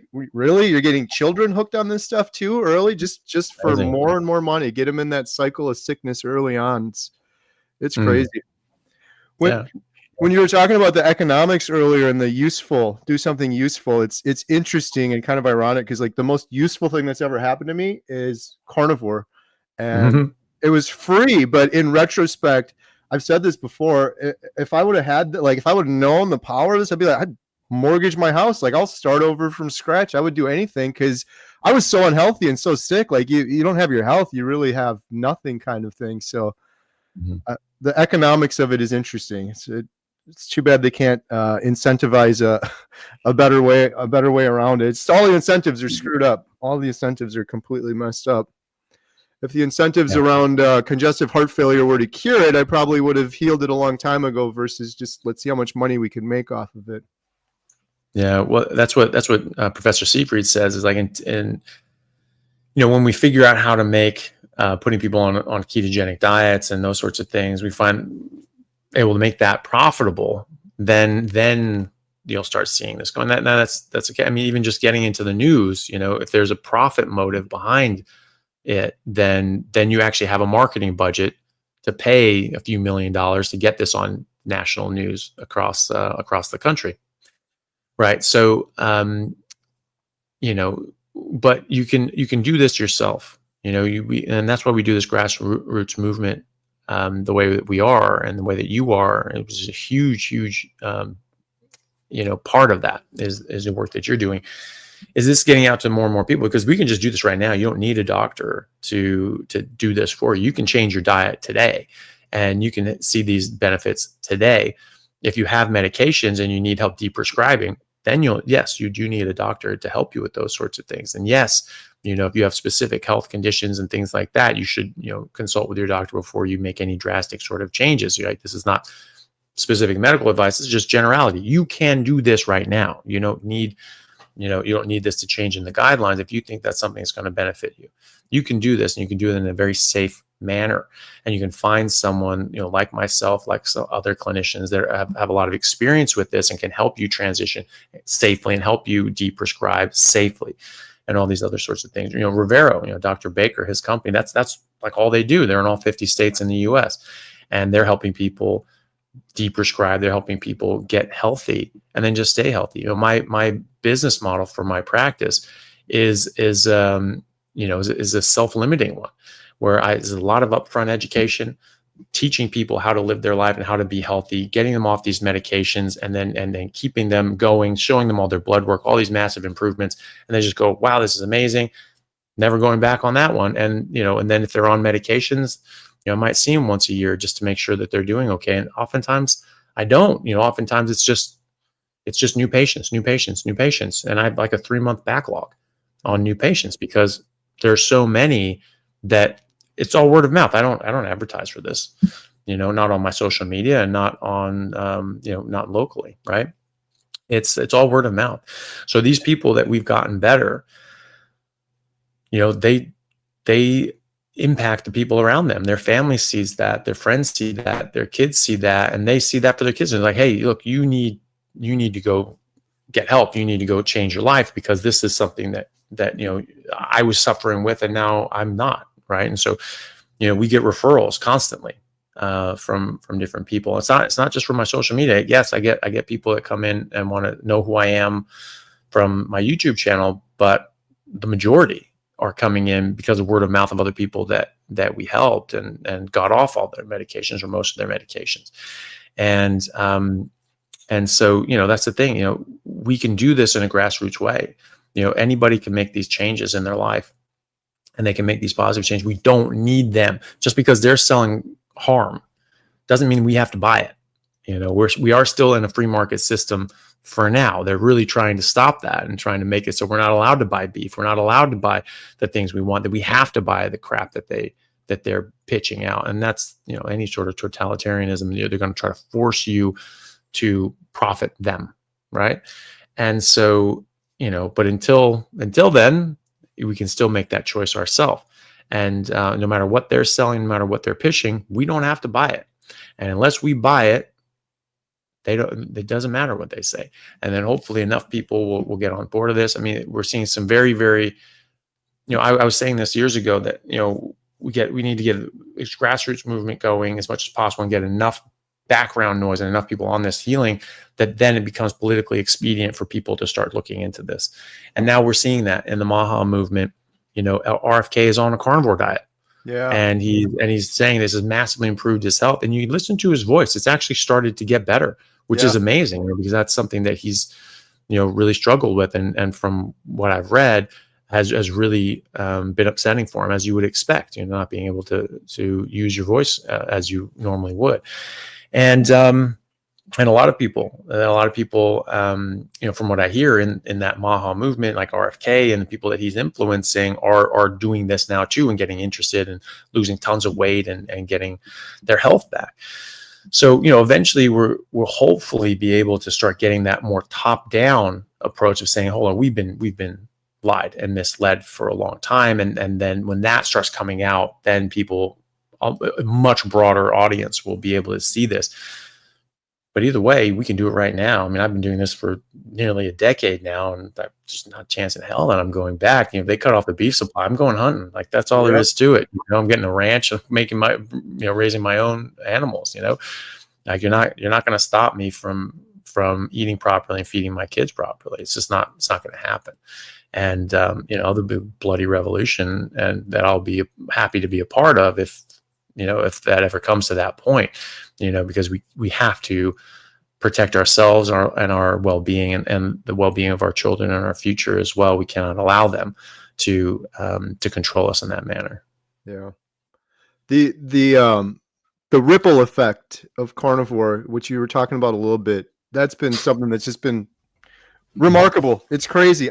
There's nothing else in the world. There's no other intervention, medication, anything in the world where you see the ripple effect like this. Like my whole family's doing it now. So many people I've talked to that have found healing. It's exactly like you said. They become an example to their family, and then their spouse is doing it, and their kids are doing it, and there's nothing else like that in the world. I feel like it's a lot of people do it and they don't talk about it, but I really feel like it's about to just explode. And like you said, with RFK and Maha and all of that, I really feel like it's about to take off for sure. That's been one of the biggest comments we had on the trailer is you guys should send this to RFK. And we're like, we did. If you guys like this, you send it to RFK, because the more we get it out there and tag it, the more likely he is to see it. But the first trailer we showed you earlier, Dr. Jordan Peterson tweeted out. So we're definitely getting some eyeballs on it for sure. But yeah, anyone that wants to help out, that's one of the best ways you could do it. Share for sure. Yeah, Wide Eye Productions, who produced Fat Fiction and Cholesterol Code, actually had high praise for the trailer. So that was unexpected. And, yeah, but I think your reaction beats everybody's. I was going to say too, is there any news on where this will ultimately be released? Do you guys know? Yeah. So initially, we've consulted with a major film production company, and their advice to us was finish the documentary, and then we're going to submit it to film festivals. And then our plan is it's going to be like a hybrid.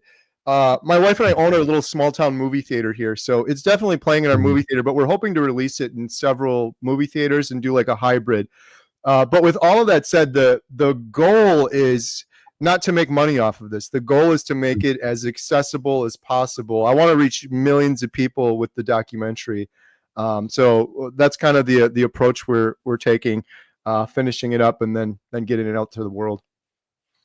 Yeah, nice. Well, yeah, I'm definitely looking forward to that anyway. I've been really anxiously awaiting the finished result, the finished product, and so it'll be great. It'll be nice. I mean, with the animal documentary that came out recently, they were able to get that in a limited release in theaters around the country. But also they had this thing where it's just like if you wanted to sponsor it in your town, you could get it shown at a movie theater local to you, and you sort of get like a watch party and get like local carnivores in your area and actually go and watch this in the movie theater. I thought that was a great idea, and we could even try to like organize things like that where you sort of get it sort of in different locations if people had the desire. If you had local carnivore groups, there's Facebook groups all over for almost everything. There's Perth carnivores. Perth is this little city on back and beyond, but yeah, there's Facebook group Perth carnivores and things like that. So here in Perth, maybe you could think of like, hey, why don't we get this a release here or something like that? Talk to a movie theater, get it set up, and get all the people on carnivore or interested in carnivore, to come check it out. I think we do that certainly. Yeah. We're planning on doing that too. It's been crazy, Dr. Chafee. We've been filming all around the world. We'll usually film in one area and then we'll do a meetup. And the meetups have been turning into like a movement. It has been incredible. Even here, I live in Montello, Wisconsin, population 1,400. We did a little meetup at my movie theater and it sold out. Like every seat was sold. It's like, it's been growing, but so we've been keeping up that momentum, but it's like everywhere we've gone, we do that meetup, we leave, the group stays together. They're like, oh, this is cool. I didn't realize there's other carnivores here. And there's kind of forming little groups. So we plan to hit all of those when the documentary is ready. And I'm hoping to go to there's so many independently run movie theaters all around the country. We're hoping to go to a bunch of those, do a big carnivore meetup, and then premiere the documentary and just go from like city to city doing that. That would be cool. And then at that point, if there's enough, traction, groundswell, sort of grassroots support, is that then a something that you could then market to like a Netflix or something like that? Yeah, 100%. And on that topic, most documentaries that go out, they're passionate. They do a documentary, they release it, they try to get on Netflix or something like that. The difference with ours that I'm really excited about is we've got such a movement and momentum going. Like I said, Jordan Peterson tweeted us out, but with everyone that we have involved in the documentary and all the momentum we have going, and all we've had nearly 4,000 donations on GoFundMe, all of the support we've had. We've got like a built-in audience already, and that's something that like Netflix or these streaming services, that's what they look for. It's interesting, like some movies you see nowadays, they pick this actor instead of that actor because they have a bigger presence, social media, bigger audience. And most documentaries, I would say the majority of them, they don't have a built-in audience of people that are excited about it already. So we've definitely got that working in our favor as well.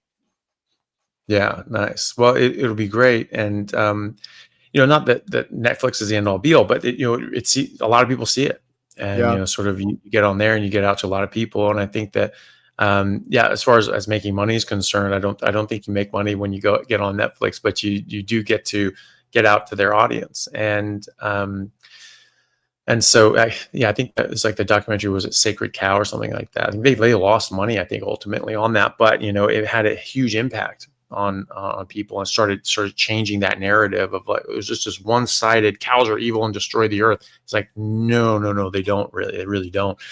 And it's really important to have them, or we won't have an earth. We'll have just widespread, ecological destruction if we don't have enough animal agriculture, livestock, and these big ruminant animals that made the ecology what it is, and we've been destroying it.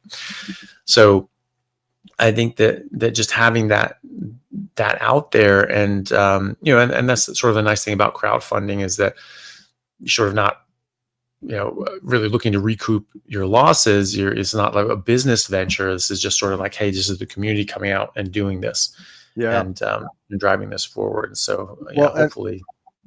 Sorry, I was just gonna say, the other thing with the crowdfunding that's pretty amazing is we don't have like a bias. We're just telling the truth in the documentary. A lot of documentaries, you look into them, especially some of the vegan propaganda ones, they're sponsored by Beyond Meat, or there's some company behind it that's driving that narrative. So because ours is crowdfunded, we're getting the truth, good or bad. We're just sharing the truth, which is pretty powerful, and nice position to be in. Yeah, most indie films don't. There's no return on them. They're usually, most of them are money loss for sure. But Kerry stated, we're not trying to make money with this. We're trying to make change, real change with humanity. And but it would be nice to try to recover some in order to help fund the series to complete the vision. Yeah, definitely. Well, and that's the thing too, is that hopefully, that does bring in enough money to continue the project and continue for future projects in this same vein. But also, that it's, what was I going to say? I literally completely lost the train of thought. Well, the main thing is just sort of recoup some of that to further the other projects anyway. And just get it out to as many people as possible. I mean, that's really the important thing. And it can also, drive people to awareness of whatever project you're doing. And even if you don't make actual money from it's really like profit from its release, it will get more people out there aware and then you have more access to crowdfunding as well, saying, hey, we're doing this other project, we're doing this series. And now you have millions of other people that are seeing this going like, wow, that's a really good project. I want to get behind that, and send in $5, $10 or something like that. It makes a huge difference. When you have, 4,000 people have all donated, even a small amount from all 4,000 of those people has a huge impact on what you guys are able to do. So, even that is beneficial. But I think, this is definitely, when I see like a labor of love sort of thing, you and others that are doing this, it's just really important to you and to us to get this information out there, because we see it helping so many people. Not only has it helped us, but all the people the dozens and dozens of people that you've interviewed that have radically changed their lives. And these people that, it's sort of almost getting to be cliche at this point, but the amount of people that are saying that like, I was dying, I was going to die, I would have died if I did not find this. that this saved my life. You know, I see that all the time, if not every day, then nearly every day. And I get to see all the comments that I get on my videos and things like that. But it's when I do, I see it often enough that it's almost cliche at this point that it, you know, as people are saying that this saved my life, and I would not be here right now if it hadn't been for this. I mean, there's one gentleman who I had on my podcast, but he came up to me in Wyoming, and at the conference there, and or whatever gathering in Wyoming at the beef roundup. And he said that his rheumatoid arthritis was so bad, he was basically crippled. And he'd been a very successful businessman, and all the medicine and money in the world wasn't helping him. And he was at the point where he was just bedridden, and he was in so much pain, just crippled with pain. He couldn't do anything. He couldn't function, couldn't get out of bed, couldn't live his life, couldn't spend time with his grandkids. And he basically made a decision that he didn't want to continue living anymore, and that this was it, and he wasn't going to do this anymore. And just that day, serendipitously, he came across the carnivore diet and people helping his same condition by just changing what they're doing. And it was like, all right, I'll try it. And he said within 2 weeks, he was out of bed and he was almost completely reversed. He was like, this is incredible. And that literally saved his life, because he was basically suicidal at that point. And it just completely changed it around. And he just said, and he traveled all the way out to Wyoming just so that he could see me and thank me. It's amazing. It's absolutely amazing what you see. And I see that all the time. That's why I like going to these conferences as much, because I get to see, you know, people in real life, and they're so grateful, and there's massive improvements that they have. It's so heartwarming to see that. And as a doctor, I would imagine that's got to be like the most. That's like why you became a doctor, right? And now you're just seeing it left and right. Yeah, well, that's it. And you know, that's what the medical profession should be, is that you're actually helping people, and you're making their lives better from a health perspective. You know, and you know, we can't really do that as much anymore, unfortunately. Right. The thing I think about too, Dr. Chafee, is all the people that just went on their merry way and didn't leave you a comment, but also the other people that maybe started carnivore and healed themselves, but they don't think about the long term. And when you start thinking about the long term, the fact that these people, I really believe these people are going to live decades longer than they would have, thriving without like mobility issues and arthritis and aches and pains and dementia, Alzheimer's, and all these things that most people get. Most of them are completely oblivious to that fact, but the majority of them that do this and stick with it, they're going to live long, happy lives. They're going to be around another 30, 40 years longer maybe than they would have, and they're not even going to realize it, which is pretty incredible when you think about it that way. Yeah, well, they're going to be like Maggie, bouncing over fences at 83 years old and corralling like raging bull. Literally, I mean, there was an actual raging bull that got loose and was like facing off through the fence with another bull, and this thing was huge, man. It was gargantuan. I've never seen a bull that's big. It was bigger than any like buffalo. So I was like, going out to Yellowstone and things like that. This was like twice the size of like a wild buffalo. This thing was huge. It was huge. And it was kicking up tufts of dirt. It shoot this plume 30 feet in the air behind it. It was like, good Lord, like just the raw power that was in this bull. It was insane. And she's looked at us, she's like, oh, his name was Growler. She's like, oh my God, Growler gets through there, he's going to kill him. He's going to kill that other bull. And we can't have that. So she goes busting over, and there's this big long fence. I was just like, okay, I'm going to go over and help open this gate. So I'm walking over there. She just goes hop straight over the damn thing, and she gets in there. She's like, Growler, get over here, and like the dog is sort of getting after it. She's like, Growler, come on, and I was just like, well, I hope she's okay, because I'm not going in there. I'm not, it's not gonna be good, because the thing is, she raised that thing. I mean, she birthed it, she calved it, so he's well used to her and isn't gonna hurt her. But it was just over the fence like that. It was she got over the fence before I could even start going over to open the fence. You know what I mean? We taught me and Adam how to jump the fence properly. She gave us a lesson on it. Yes, pretty cool. Yeah. Very detailed instructions. Nice. Technique. Yeah. Well, and if you think about it, human beings are genetically designed to live 120 years based on the length of our telomeres. I learned that in genetics 25 years ago. And we're dying 40, 50 years earlier, and we're calling that good. Oh yeah, you died in your 80s, you had a good life. No, that's early. Something wrong happened. right? And something had to go wrong for that to be 40 years early. And that's sad. That's actually really sad. I just lost my father, and he was in his mid 80s, and that was way too soon. He should not have gone. And there were some medical complications that were just too much for him to get over, but there were mistakes made, and that's why he passed away, and he should have lived longer. And that's devastating. And when you look at Maggie, she's a year younger than my dad, and she's in the prime of life. She's so healthy, and she's getting out, hopping over fences, dealing with cows and raging bulls and things like that.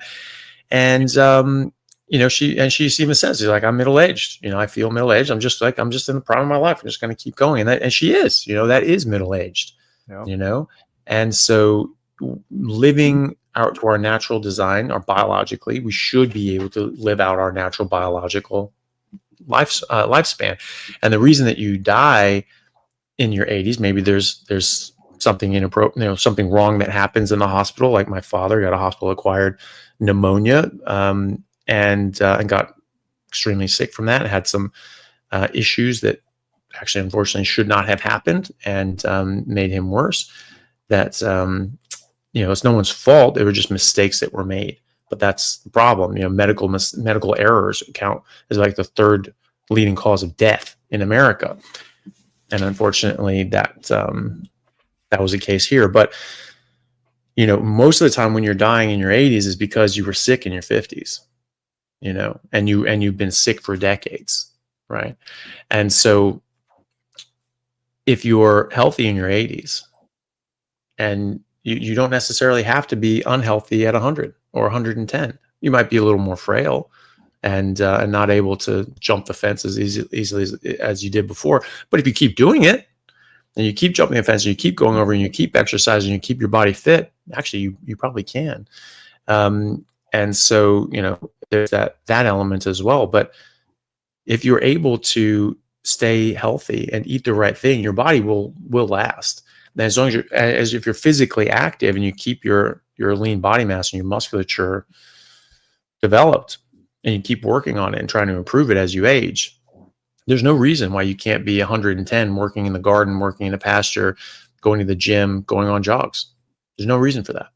And in fact, there are people that are 100, 102 that run 5K 3 days a week, And so why can't you? The fact is you can. And you start now, and you don't stop, because once you stop, then you stop being able to, and that's the real problem. And so that's why we're doing this. And you can live like Maggie, you can live like our ancestors did, like the Native Americans did. Dr. J.H. Salisbury studied the Native Americans when he was doing his 30-year research project on human nutrition in the 1800s, and he found these guys were living well over 100, healthily, 110, 115 years old. He described a couple, a married couple, that were 110 and 115. 115-year-old man who was a spry elderly man who's running around, going out. He was very nervous because his wife was just sort of slowing down. As you see animals in the zoo being fed properly, they're healthy, active adults bouncing around, and then just one day they're just a bit slower, just a bit more tired, and one day they just don't wake up from a nap. Right. And that's what was sort of happening with his wife. And he's sort of frantic that this is going around. He's trying to find all these things, but he's 115 running around, and she was 110, just peacefully passing away, not stricken with decades of disease and illness and dementia, being stuck in a nursing home, drooling in the corner for a couple of decades. Right. It's just healthy adults. And that's what we can actually look forward to if we live a natural, biologically appropriate lifestyle. 100%. Yeah. I'm so sorry to hear about your dad too, by the way. Yeah. Thank you. Appreciate it. We've got the aging section in the documentary, like I talked to, and if we continue to get donations and GoFundMe and stuff like that, our first thing to do on the series is film Hal Cranmer. I think a lot of people are familiar with Hal. He's running some long-term care facilities. He's putting the residents on keto carnivore, and they are going home, and they're like surfing. And Adam's already talked to him. We have permission to go film him, and several of the residents actually like go back to their house. Most people that go in a facility like that don't go home. That's their the end. That's the end. So we're really hopeful that we'll be able to continue doing things, because that was another one where it's almost like we can't finish the documentary. We got to get his story in, but we had to cut it off at some point. So we're really hoping to get him in the series. So yeah, definitely. Well, it'd be very powerful. I mean, I interviewed him. He's great. And he's got, well, at least when I spoke to him on my interview, he had 4 nursing homes. And these are end stage nursing homes. People go in there with Alzheimer's, Parkinson's, dementia, and they don't come out. They need a full-time nursing care. And you go there to die. I mean, that's the sad truth about it, is that your family can't take care of you anymore. You can't take care of yourself anymore. And you just need someone to just help you subsist and live out until you die. Right. But it's not like an enjoyable life when you sort of get to that point. And so he's affecting people in such profound ways that he's actually reversing some of these very severe cases of dementia, Alzheimer's, etc.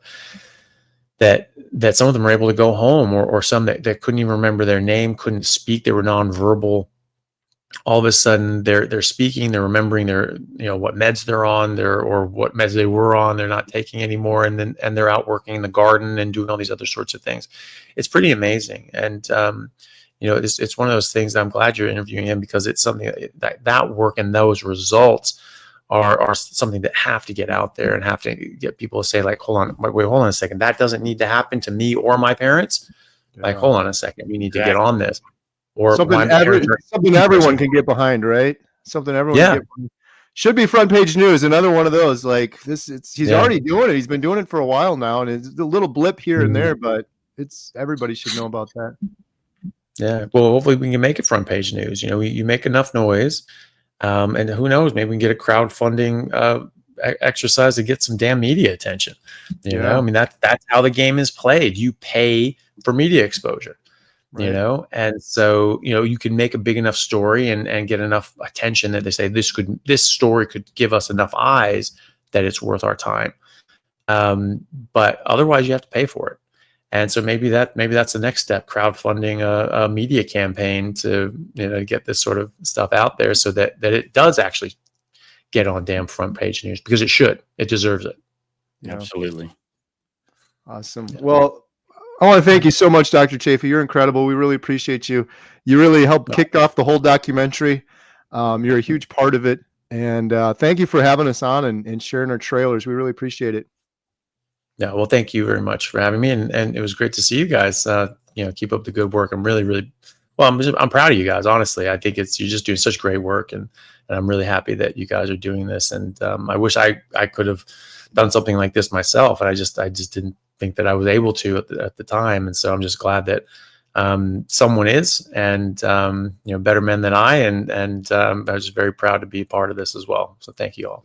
Appreciate your kind words. Thank you so much. And thank you everyone for joining us and for all the great feedback. If you guys want to watch the trailer again, I'll just mention real quick, healinghumanity.movie. It's right there on the front page.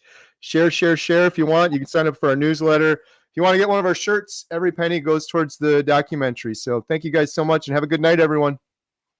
Okay. Thanks, everyone. See you guys next time.